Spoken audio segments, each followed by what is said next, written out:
بسم اللہ الرحمن الرحیم۔ 6 جنوری کو راولپنڈی سے ڈیرہ غازی خان آتے ہوئے کوچ کے اندر جب میں سوار ہوا رات 11 بجے، تو کوچ کا جو کلینڈر تھا اس نے کوئی دوائی کھائی ہوئی تھی، وہ تھوڑا غمگین اور پریشان، جس طرح کوئی زہریلی چیز کھاتا ہے انسان یا مزاج کے خلاف، اسی طرح بالکل وہ ڈسموڈ بیٹھا تھا۔ کوچ کا ڈرائیور بھی واقف تھا، استاد ظفر صاحب، اور اسی طرح وہ بھی میرا واقف تھا، مجھے جانتے تھے۔ اس نے کہا حکیم صاحب دیکھو اس کو کیا ہوا۔ میں نے کہا کیا ہوا؟ اس نے کہا میں نے معجون کھایا ہے، مجھے کوئی پتہ نہیں۔ وہ اڈے پر پیر بدھائی پر اور بھی کھا رہے تھے، کنڈکٹر ڈرائیور اور دوسرے، میں نے بھی ان سے بھی لے لیا ایک آدھا چمچہ، اسی لیے طبیعت اچھا چلو، میں نے کہا سیٹ ہو جائے گی۔ اور الحمدللہ جب ہم نئے سی پیک پہ آئے تو اس کی طبیعت ٹھیک ہو گئی تھی۔ تو استاد نے کہا اس کو سمجھاؤ کہ ایسے دوائی نہیں کھانی چاہیے۔ میں نے اس کو سمجھایا بھائی ایسے نہیں کھانی چاہیے۔ اسی لیے میرے بھائی اس طرح اور بھی کئی مثالیں ہیں، انسان اپنی مرضی اپنے مشورے بغیر کسی معالج کے مشورے کے دوائی کھاتا ہے، اس سے وہ نقصان اٹھاتا ہے۔ آج سے 20 سال پہلے میں گھر میں کام کرا رہا تھا، راج مستریوں سے کوئی رنگ روغن تھا، تو دوسرے دن صبح مجھے ایک مزدور نے کہا حکیم صاحب یہ جو آپ کی فلاں دوائی ہے نا، یہ تو بہت بڑی اچھی شیشی ہے، قبض کشا ہے۔ وہ میں نے کہا بے وقوف یہ تو خارش کی دوائی ہے، تمہیں کس نے کہا؟ بس کل میں نے چوری ایک اٹھا لی تھی، رات کو پی تھی، بڑا فائدہ ہوا مجھے تو اس سے۔ چلو میں نے کہا یہ تو اس میں اصل تلوں کا تیل تھا، اور جس طرح گندھک آملہ سار ہے وہ خوردنی طور پر بھی تھوڑی بہت استعمال ہوتی ہے، وہی تھا۔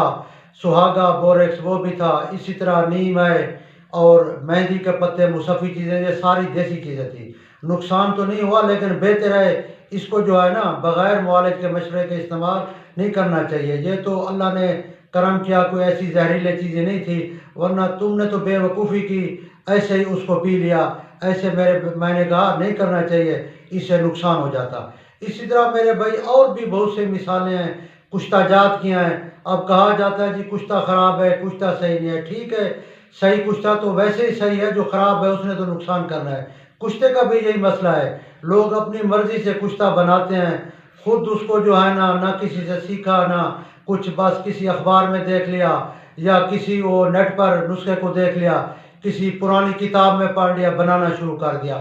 خاص کر یہ بڑے جو ذمہ دار لوگ ہوتے ہیں، نواب ٹائپ لوگ ہوتے ہیں، یا پڑھے لکھے ریٹائر جو ملازم ہوتے ہیں، اور خاص کر ہمارے پیر صاحبان، علماء صاحبان، ان کو بھی کشتوں کا بڑا شوق ہوتا ہے۔ یہ اپنے طور پر کتابیں پڑھنے کے بعد شروع کر دیتے ہیں، نہ وہ کشتہ صحیح بنتا ہے، نہ پھر ان کے استعمال کرنے کا طریقہ صحیح آتا ہے۔ استعمال کے لیے بھی کشتے کا اپنا بدرکہ ہوتا ہے، بدرکہ کے ساتھ استعمال کرنا پڑتا ہے اس طریقے سے۔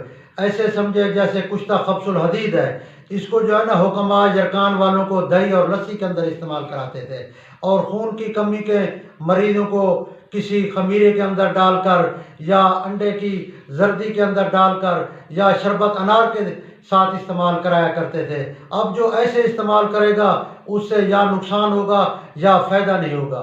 اسی طرح آج سے 5-6 سال پہلے مجھے ایک نوجوان ملے، اس نے کہا حکیم صاحب یار میرے مسوڑے اور دانتوں میں بڑی تکلیف ہوئی۔ میں نے کہا کیسے ہوا؟ اس نے کہا میں نے نیٹ پہ دیکھا لونگ کا تیل، مطلب ہے یہ جس کو عربی میں زیت کرنفل بھی کہتے ہیں، یعنی کرنفل کا تیل، اسی طرح انگلش میں اس کو کلوز آئل کہتے ہیں، وہ میں نے پڑھا تو میں نے ٹوتھ پیسٹ کے ساتھ پورے دانتوں پہ شروع کر دیا۔ وہ تو میرے مسوڑے متورم ہو گئے، ان میں درد ہو گیا اور بالکل اتنی تکلیف ہوئی مجھے ڈاکٹر کے پاس جانا پڑ گیا۔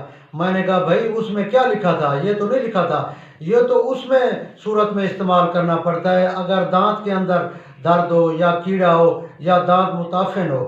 یہ جو لونگ کا تیل ہے نا، یہ تعفن کو فائدہ دیتا ہے دانتوں کو، وہ بھی روئی کی چھوٹی سی فروری پر 1-2 قطرے لگا کر صرف جو متاثرہ دانت ہو اس کے اوپر لگانا پڑتا ہے، کیونکہ درد دنداں کا یہ روغن لونگ بہت پرانا نسخہ ہے، آج کے دور میں بھی اسی طرح فائدہ دیتا ہے، لیکن طریقہ استعمال معالج کے مشورے سے کرنا ہے، ایسے ٹوتھ پیسٹ سے نہیں کرنا، کیونکہ اس کے اندر اس قسم کے تیز کیمیکل ہوتے ہیں تیزاب کی طرز کے، جو مسوڑوں کو نقصان دیتے ہیں، دانتوں کو نقصان دیتے ہیں، ان کی پالش کو۔ یہ تو صرف متصرہ جگہ پہ لگانا پڑتا ہے، اصل غلطی تو اس کی تھی نا، اس نے بغیر جو ہے نا